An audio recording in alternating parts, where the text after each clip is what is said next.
हम एक गरीब और मिडिल क्लास के लड़के हैं। हमें बड़े सपने नहीं देखने चाहिए। यूपीएससी जैसे बड़े एग्ज़ाम हम गरीब छात्रों के लिए बना ही नहीं है। माँ बाप मजदूरी करते हैं और मैं यूपीएससी का सपना देख रहा हूँ। यार मुझसे बड़ा बेवकूफ़ और कौन हो सकता है। जिसमें लाखों खर्च होते हैं मैं वो सपना देख रहा हूँ। यार ये कैसे पॉसिबल हो पाएगा?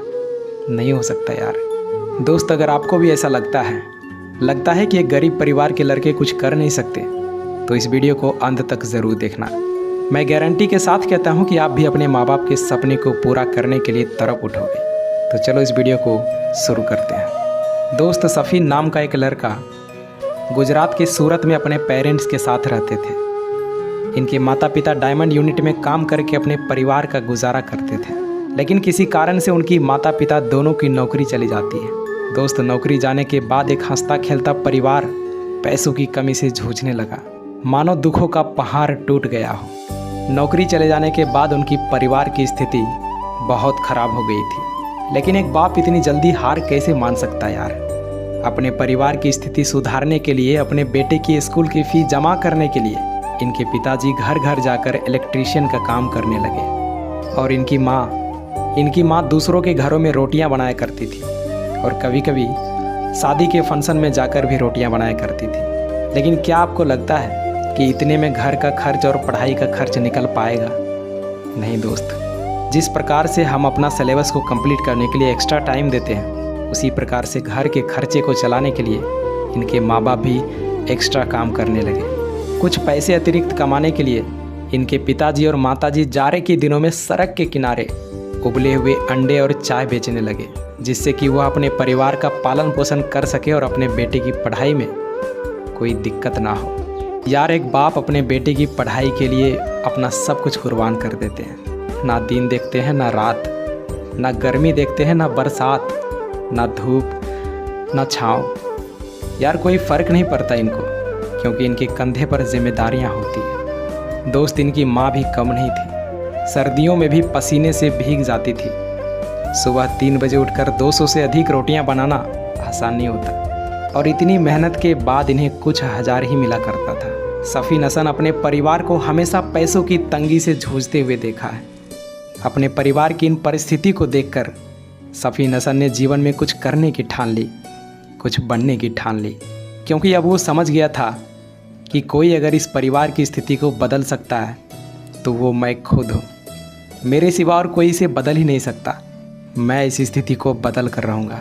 लेकिन सफ़ीन को यह पता नहीं था कि उन्हें बनना क्या है।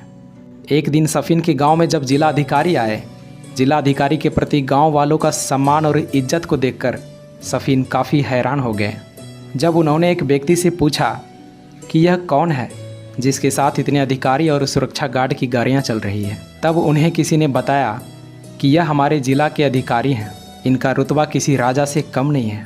दोस्त डीएम के रुतबे और काम से प्रभावित होकर सफ़ीन ने भविष्य में डीएम बनने का सपना को अपने मन में पाल लिया, और उसी समय यह निर्णय कर लिया कि मुझे भी डीएम बनना है। दोस्त इसके बाद सफ़ीन ने अपने मजबूत इरादे को लेकर दिल्ली आ गया। दिल्ली आने के बाद उनका खर्च और बढ़ गया। अब समझ नहीं आ रहा था कि पैसे इतने कहाँ से आएंगे। इतना कोचिंग का फ़ी, इतना रूम रेंट कहाँ से आएगा। पूरी तरीके से मायूस होकर बैठे थे। लेकिन वो कहते हैं ना कि अगर आप किसी चीज़ को शिद्दत से चाहोगे तो पूरी कायनात उसे मिलाने में जुट जाती है। सफ़ीन के संघर्ष को देखकर एक गुजराती परिवार ने उनका 2 साल तक कोचिंग का खर्च और रहने पीने खाने सब का खर्च उठा लिया। सैल्यूट है ऐसे परिवार को जिसने विकट परिस्थिति में इनका साथ दिया। दोस्त इसके बाद सफ़ीन के अंदर और जोश और जुनून आ गया कि अब तो मुझे यूपीएससी क्रैक करना ही है, क्योंकि अब इसके पास कोचिंग का फ़ी और रहने का टेंशन नहीं था। बस अब ज़रूरत थी तो सिर्फ जीतने की आग पैदा करना, यूपीएससी से लड़ने का आग पैदा करना। और आपको क्या लगता है, जिस बेटे ने अपने पिता को घर घर जाकर मेहनत करते देखा, रोड पर इतनी ठंड में भी चाय और अंडे बेचते हुए देखा, जिस बेटे ने अपनी माँ को शादियों में रोटियां बनाते देखा, तो क्या लगता है इनके अंदर आग पैदा नहीं होगा? इन्होंने अपनी पूरी ताकत से यूपीएससी पर टूट पड़ा और अपने माँ बाप को आराम देने के लिए और अपने सपने को पूरा करने के लिए पूरी मेहनत और डेडिकेशन के साथ तैयारी करके अपना सिलेबस को कंप्लीट किया। दोस्त अब शुरू होता है सफ़ीन का असली इम्तिहान। दरअसल जब ये यूपीएससी का मेंस एग्ज़ाम देने जा रहे थे तो रास्ते में ही इनका एक्सीडेंट हो गया और इनका पैर, इनका हाथ सब लहूलुहान हो गया था। अब इनके पास दो ऑप्शन था, या तो ये हॉस्पिटल जाए या फिर एग्ज़ाम देने के लिए जाए। लेकिन अगर हॉस्पिटल चले गए तो मेंस एग्ज़ाम छूट रहा था।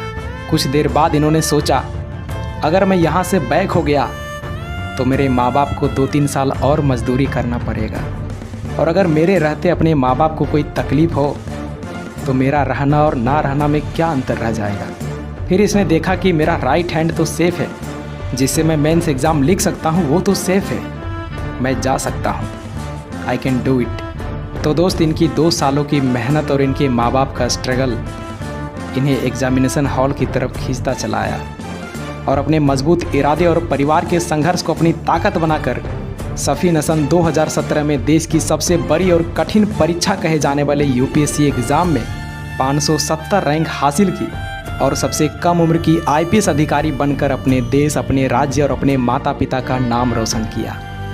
दोस्त, सफ़ीन हसन के संघर्ष और सफलता की कहानी देश के उन लाखों युवाओं को प्रेरणा देती है जो हर साल यूपीएससी और अन्य परीक्षा में भाग लेते हैं, लेकिन थोड़ी सी कठिनाई में अपना हौसला खो देते हैं और विपरीत हालातों से हार मानकर अपने लक्ष्य से भटक जाते हैं। दोस्त, सफ़ीन हसन की कहानी हमें बताती है कि कैसे कोई मनुष्य कड़ी मेहनत और अपने लक्ष्य के प्रति एक निष्ठा रख के कठिन से कठिन लक्ष्य को भी हासिल कर सकता है। तो आई होप ये स्टोरी से आपको बहुत मोटिवेशन मिला होगा, और इसी तरह के स्टोरी को सुनने के लिए इस चैनल को सब्सक्राइब ज़रूर करें।